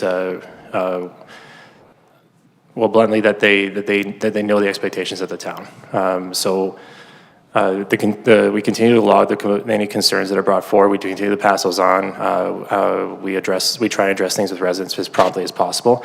If there are things being missed, we do ask that the town residents contact us and let us know and let us resolve this with them. And we do expect that this will get better only with time. If I could. Yes, May. So I just thank you for that update. And again, it's the encouragement of our residents to bring forward those complaints to the town so that we are aware of what's going on. And I think that's the important part so that we can rectify with new contractors. So thank you very much for that update. On a positive note, I don't even know where to start with this past weekend, but kudos to every organization within our community that participates with Farmers Day. It takes a community to put on an event like that, and it also takes an organization like the Kinsmen to bring that to our communities. So shout out to the Kinsmen, a shout out to every organization within the community. I know that the Kinsmen, that is a major event for them, and we know that at Christmas time they give dearly back to the region, so well supported. The acts that they bring for the Beer Fest are incredible. Music was awesome. And the rides. I think this year I walked around several days and I noticed that the rides were well attended and running most of the time. They did have to shut them down Saturday evening for a bit when the wind got a little bit crazy. And the parade. As usual, we have a phenomenal amount of people, and I think we were finished the parade before the parade got started. And when I say that is, we're at the front, and I think we passed the last float, kind of leaving as we got back to the start. So, you know, it's nice to see that is well supported within our community, and the amount of people that come out for that is phenomenal. So thank you to everyone and our town staff that put helped to put that event on. That does not go unnoticed, so just make sure everybody knows that that's well recognized within the community from people within the community that I've talked to. Lots of compliments on the Farmers' Day. So thank you very much. All right, thank you, Councillor Palechko. Councillor Loynes, anything for roundtable? Thank you, Deputy Mayor. I wanted to just mention that an event that is happening on June 6th from 5 p.m. to 7 p.m.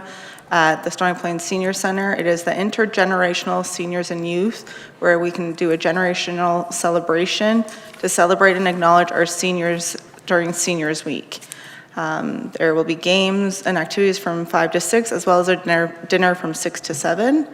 There are limited spots, so it is recommended to register. Also, I want to say congratulations to our administration and all of our team leaders. They received the 2025 Municipal Inspiring Workplace Award from the CAMA for creating an inspiring workplace through Leadership Excellence Program. And that is it. Thank you, Councillor Loynes. Councillor Anderson, anything for roundtable? Thank you, Deputy Mayor. I do have one item, and that is related to the High Park Reservoir connection. I appreciate some of the information that's gone out from the town in regards to the closures there, and there's been signage on site and whatnot.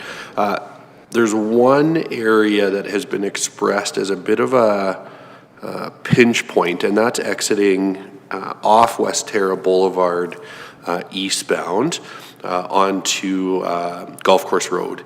And I think the other side there, West Terra Drive onto 779, the majority of traffic's turning right, and so that works out. West Terra Boulevard has to cross traffic, and there's a fair amount of traffic on that road during busier times of the day with the high school towards the other end. And so one of the asks was if there was any consideration given, or if there could be consideration given to some temporary traffic lights or some sort of light control there until the 79th Ave reopens again. Through Deputy Mayor to Councillor Anderson and all the council. Councillor Anderson, just so I understand, appreciate the question. You're referring to West Terra Boulevard going, is backing up straight up to Golf Course Road? My apologies, West Terra Boulevard turning on to Golf Course Road. So I think with 79th Ave and High Park Road there, with the closure, it's diverting traffic either West Terra Drive to 779 or East West Terra Boulevard to Golf Course Road, sort of extended Range Road 280, I guess.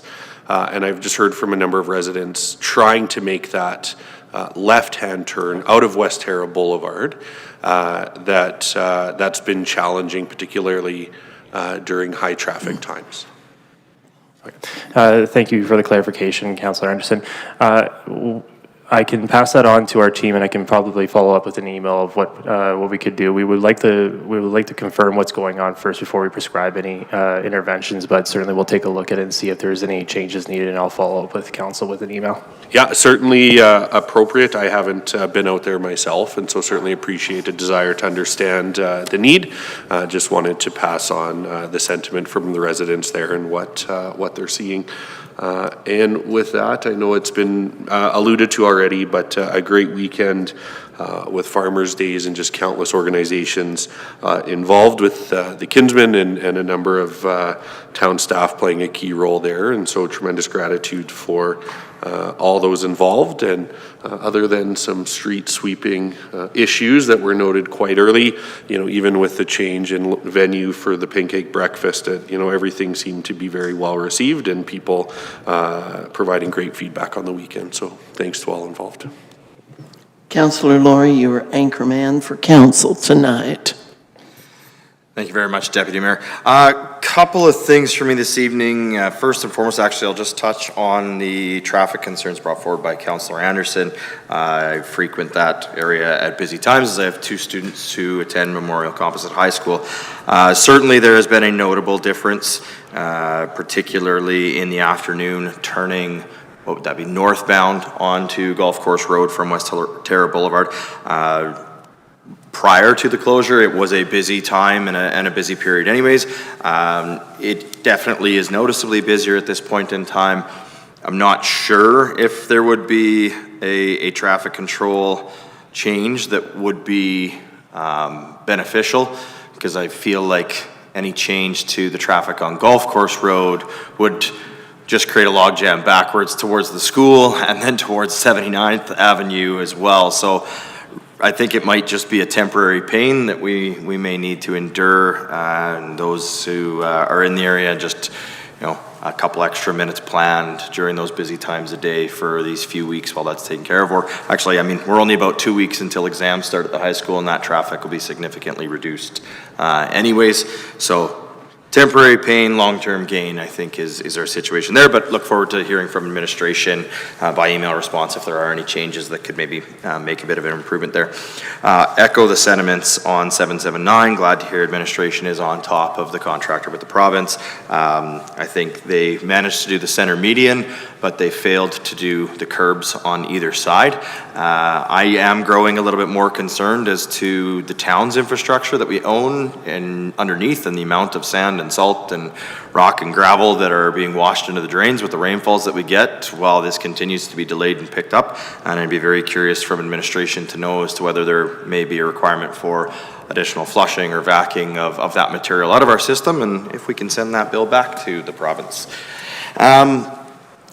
One thing I did want to note in regards to the garbage collection, again, really appreciate the email that came out from administration today. A lot of the complaints have been centered around the placement of the bins. There is an item in the update today that I was not aware of, and that residents probably aren't aware of, is that the lifting arm on the new company's trucks is different than the lifting arm on the previous company's trucks, which makes the placement of the bins much more important. And so while our previous contractor essentially did have the same rules for the distance of the bin placement, obviously their arm was easier, I'll call it, to work when people didn't quite comply with those distances. Personally, I took the time this week to watch the contractor as they did their work, and the contractor was very good with bins that were not placed correctly, because I'm sure on my street he probably could have skipped half of them. So I'll give credit where credit's due. I think it is just growing pains again as we get used to a new contractor in there. The work that I've seen, they did not leave a single bin on my street, and I think, you know, judging by some of the numbers that we've seen here, certainly a few growing pain complaints, but I would anticipate that those numbers will come down quite quickly as people get used to the requirements from the new contractor. Bonus, we did see the release today in regards to the extended producer responsibility, now allowing us to re-include things like the plastic clamshells into our recycling stream, which is fantastic. Anytime we can take things out of the garbage container and put it into the recycling stream, I think is a huge benefit. It's part of the reason why in Stony Plain we do a bi-weekly collection compared to a weekly collection, is because we take pride in our waste diversion, and we are trying to encourage residents to use the various programs available to put less items in their garbage cart and put more items into their recycle and their organics, and look for alternative usage for those. So very excited to see EPR coming on board and allowing us to start putting more things into that recycle stream. Add comments again on Farmers Days. I think this weekend went fantastic. It was a great pleasure, aside from that little bit of weather that we had there on Saturday night for the midway. But outside of that, everything seemed very well received, and the comments from residents are fantastic. And so looking forward to hearing more from that. 2 questions to administration this evening. The first was several weeks ago, I believe it was when we passed our tax rate bylaw. Mayor Choi had asked for a mill rate comparison for the Metro Region municipalities to be sent out to council. Just wondering if we could get a progress update on that and potentially an ETA. Deputy Mayor, through to Councillor Lorraine of Council. I will get back to you with a date on that by email by end of day tomorrow. Wonderful, thank you very much.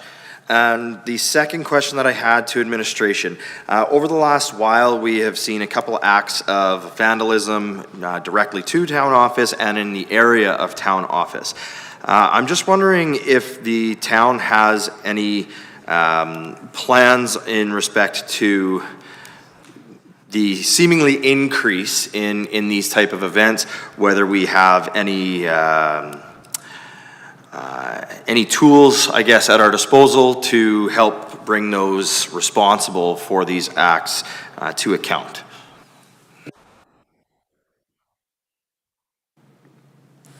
Deputy Mayor, through to Councillor Laurie.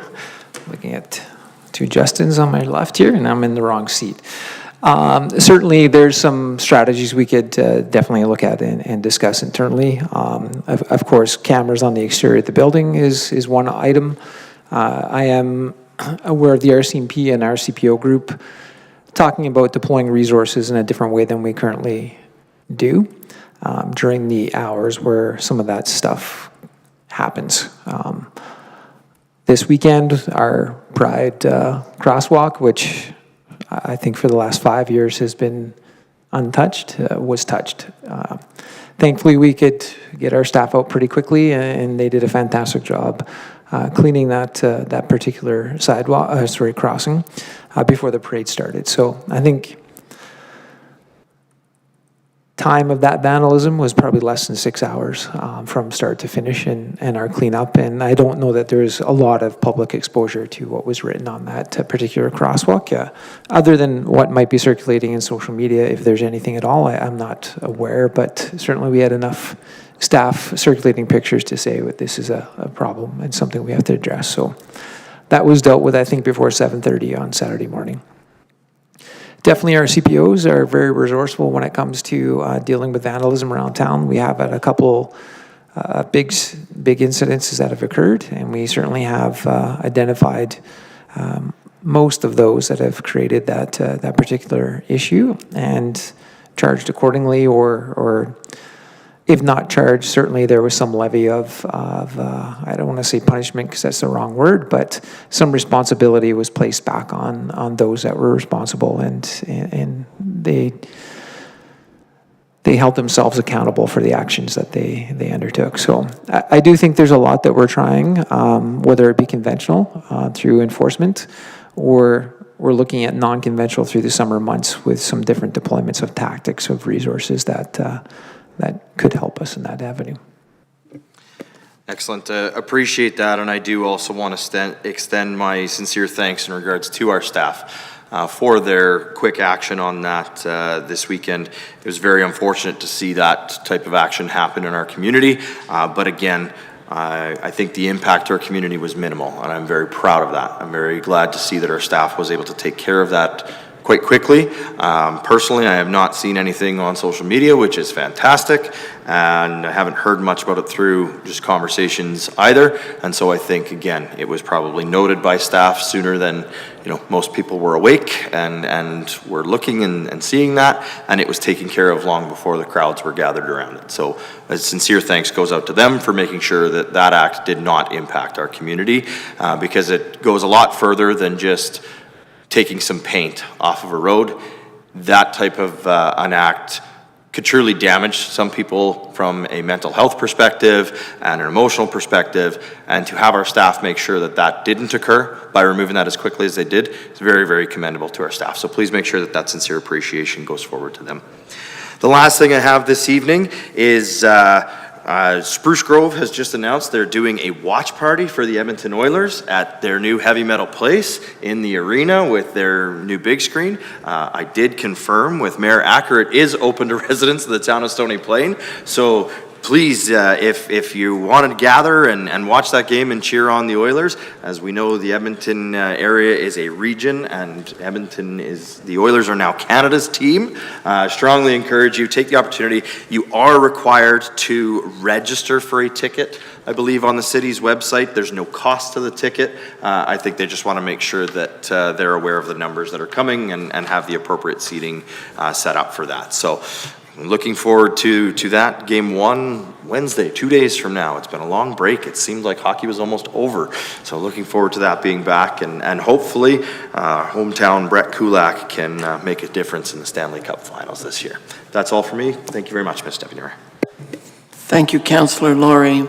Well, when you're last to speak, you get a lot of the things you were going to bring up said, so thank you for taking that load off of me. A couple of things I wanted to say is some of the concerns and negative comments that I saw in social media regarding the new garbage service came to an abrupt end when one woman posted, "Did anybody notice that the cost of the new garbage service was reducing what we have to pay by 43%.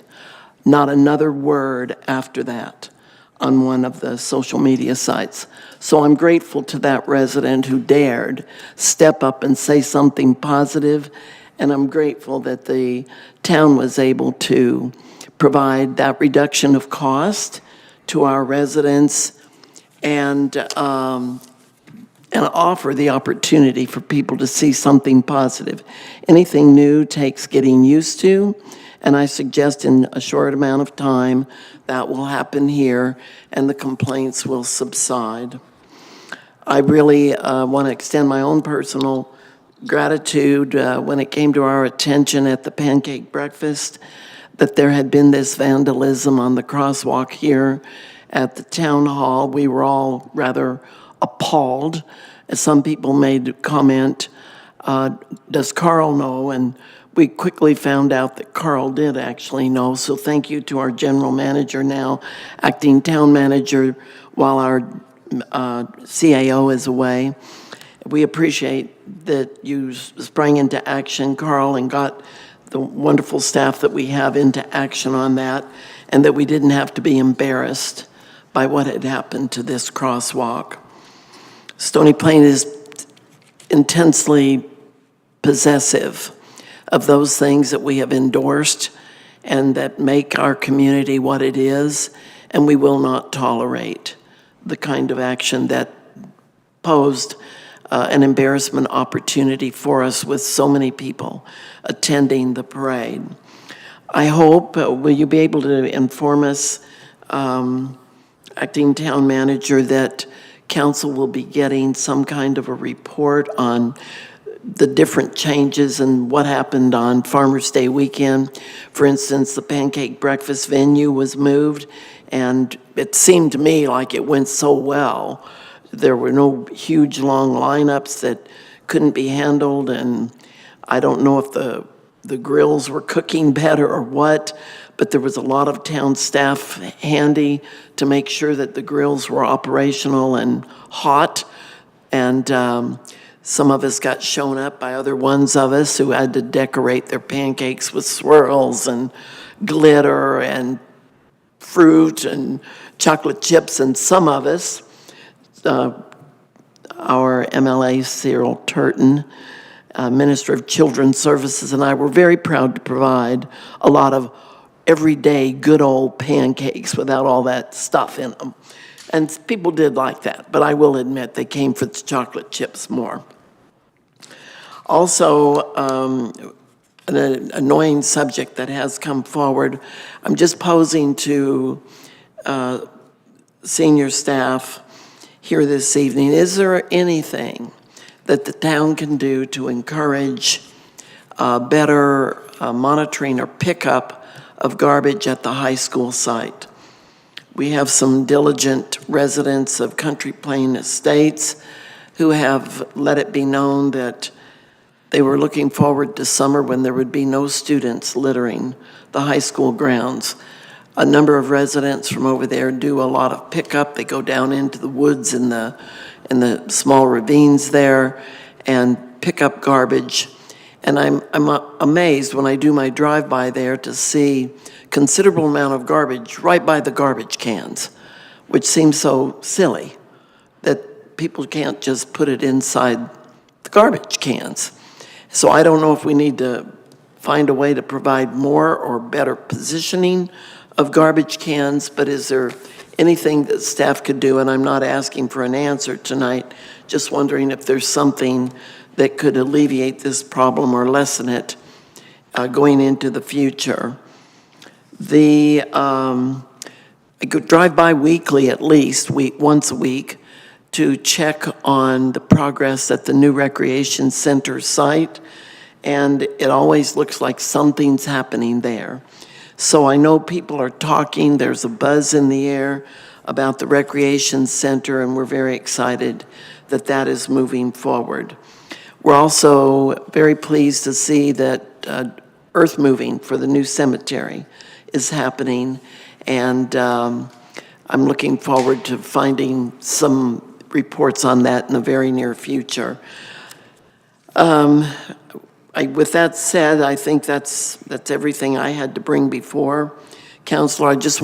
Before council, I wanted to give my thanks to every bit of town staff and all the volunteers who helped to make Farmers Day and all the events so wonderful, right from the beer gardens at the Kinsman through to the rodeo and change of venue and the food being prepared. It was just an outstanding weekend. And once again, Stony Plain has shown that we turn up for these events and we take great pride in putting them on. And just sincere thank you. And if you would make sure that all of staff knows how sincerely council appreciates everything that everyone did. Yes? I was just wondering if staff knew when the outdoor spray park was going to open.